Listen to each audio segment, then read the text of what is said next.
जो पुरुष यहां दूसरे का धन, दूसरे की संतान का हरण कर लेता है और दूसरे की स्त्रियों को फुसला करके हरण कर लेता है, दूषित कर्म करता है, उससे अत्यंत भयानक यमदूत काल पाश में बांधकर बला तामिस्त्र नरक में गिरा देते हैं।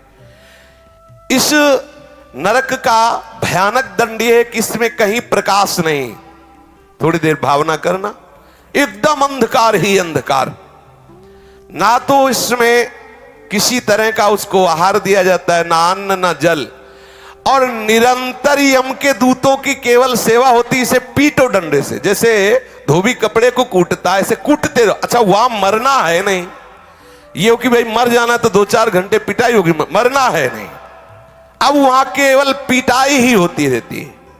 वो मूर्छित होता है, गिरता है, न भोजन न पानी, घोर अंधकार, केवल डंडे बरस रहे हैं, पिटाई पिटाई।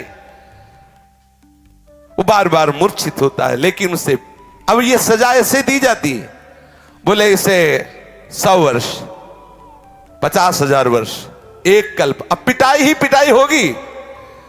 अब बोलो कितनी दुर्दशा है, कितनी दुर्दशा। इस लोक में जो मनुष्य किसी दूसरे को विश्वास दिलाता है कि मैं तुम्हारा मित्र हूं, और उसकी स्त्री के साथ वो गलत संबंध बनाता है और उस पुरुष को धोखा देता रहे, मान लो आपको मित्र बनाया और आपकी पत्नी का भोग किया, और उस मित्र को विश्वास दिलाता रहता है कि नहीं मैं गलत नहीं हूं, तो यमदूत उसे अंध तामिस्त्र नरक में ले जाते हैं। और वो कटे हुए वृक्ष के समान भयंकर वेदना को प्राप्त हुआ सुध बुध खो बैठता है, और उसके अंगों में वहां बहुत तरह की पीड़ा दी जाती, काटा जाता है, थोड़ा थोड़ा ऐसे ऐसे काटा जाता है, ऐसे ऐसे काटा जाता है। इसे अंध तामिस्त्र नरक कहते हैं। इस लोक में जो कि मैं बहुत बलवान हूं, मैं बहुत पुष्ट हूं, देखते हैं कि हमें कौन परास्त करेगा। जहां मन आया उस धन चुरा लिया, जहां मन आया बलात्कार, नाना प्रकार की गंदी चेष्टाएं की, दूसरे धर्मात्माओं का विनाश किया, प्राणियों से द्रोह किया, और नाना प्रकार की वस्तुओं को छीन छीन कर अपना और अपने परिवार का पोषण करते रहते हैं।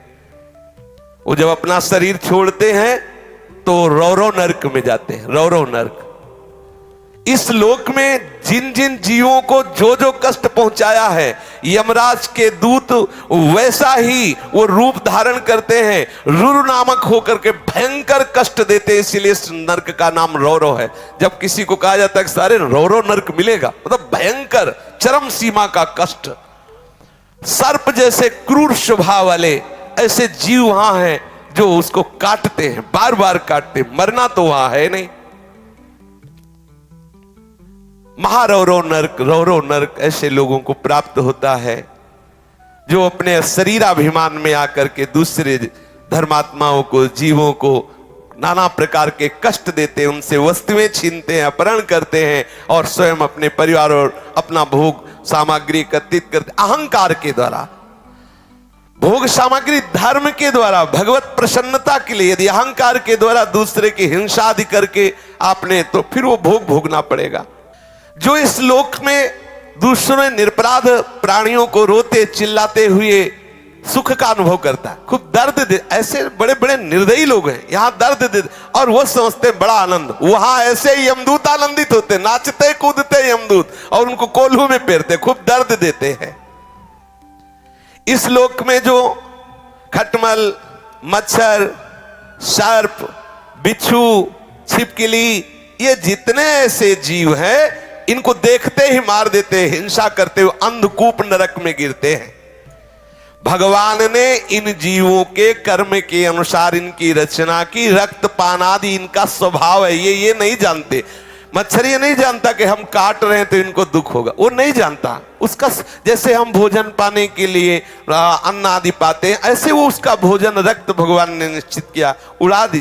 बोले अगर मच्छर नहीं मारेंगे तो नाना प्रकार के बुखार वाले रोग पैदा हो जाएंगे। सच्ची मानिए, जब रोग पैदा होना होता है तो हो ही जाता, रोग पैदा ना हो तो, रोग अगर नहीं होना ना तो आप खुले मच्छरों में बैठे रहो, नहीं का। हाँ, आप अपना बचाव पक्ष कीजिए, मच्छरदानी लगा लीजिए, पहले से ऐसी औषधि आदि कर लीजिए, अपने यहाँ छिड़काव कर लीजिए, लेकिन आप मच्छर को मारे, आप छिपकली को मारे, आप सर्प को मारे, बिच्छू को मारे, ऐसा हमारा शास्त्र अलाउ नहीं करता कि आप मारे, ऐसा नहीं। जो उनका स्वभाव है, उनका स्वभाव बनाया गया है, आप अपना बचाव पक्ष रख लीजिए। अच्छा, बचाव पक्ष में मर जाए, देखो अंदर की बात है, अब पता नहीं कि पीछे क्या काट रहा है, खुद वो ऐसे हाथ किया, वो मर गया, उसका कोई अपराध नहीं, आप जान के किया, अच्छा ऐसे मारे। कुछ लोगों का स्वभाव होता, मक्खी ऐसे देखते रहते, ऐसे ऐसे मारते रहते, ऐसे, और पूछो उनसे क्या है, वो मजा आ रहा है, लेला मजा। हाँ, बोले जो यहाँ इन जीवों को मार, सांप दिखा रहे, मारो मारो सांप सांप, बोले काल, काल को तुम मार सकते हो?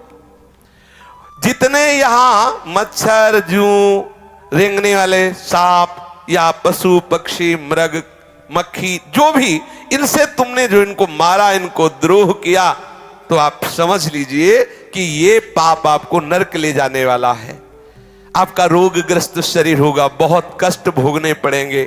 इसलिए अंधकूप नरक से बचना, तो किसी जीव की हिंसा करना बिल्कुल ठीक नहीं है। इस लोक में जो दूसरे से पैसा लेकर झूठी गवाही देते हैं, जो इस लोक में बहुत झूठ बोल करके व्यापार करते हैं, जो अपना काम बनाने के लिए झूठा प्रलोभन दे देते हैं, हम तुमको इतने रुपए देंगे, ऐसा ऐसा ऐसा, जो दान के समय किसी को झूठ बोल के फुसला लेते, ओ तुम्हें इतने रुपए दे, काम करवा ले, काम बन गया, आदि आदि झूठ बोल दिया, उसे आधार शून्य अविचीमान नामक नरक में गिराया जाता है। अविचीमान ये 100 योजन ऊंचा है, 100 योजन ऊंचे से उसे सिर के बल फेंका जाता है, बार बार बस यही किया जाता है, नीचे गिरा, फिर ऊपर से ले गए, फिर 100 योजन से नीचे, फिर ऐसे भयंकर कष्ट, इसे अविचीमान कहते हैं। गिराए जाने पर उसके शरीर की नस नस टूट जाती है, प्राण तो निकलते नहीं, फिर ऊपर ले जाएगा, फिर पटका गया, फिर ऐसे ऐसे। यहां जब कोई, देखो ध्यान से सुनना, कोई संकल्प लेता है कि आज के बाद मैं ये नहीं करूंगा, या आज से मैं ऐसा करूंगा, बहुत होश में बोलना, ये कोई साधारण नहीं है, मैं ऐसा व्रत लेता हूं, मैं ऐसा नियम लेता हूं, मैं ऐसा, अगर वो अपने नियम को तोड़ता है, अपने संकल्प को तोड़ता है, अपने व्रत को तोड़ता है, प्रमाद करता है, तो वो अयहपान नामक नरक में गिराया जाता है। छाती में चढ़कर यमदूत उसे गला हुआ लोहा पिलाते हैं। वाणी से ठीक बोलो, ठीक नियम, ठीक निष्ठा, ऐसे नहीं कि जो मनाया सो बोले। इस प्रकार से सैकड़ों हजारों नरक हैं। कोई ये संशय ना करे कि ये सब लिखी पढ़ी बातें हैं, ऐसा नहीं। अधर्म परायण जीव को निश्चित भोगना पड़ता है, अवश्य में भोक्तव्यम कृतम कर्म शुभाशुभम।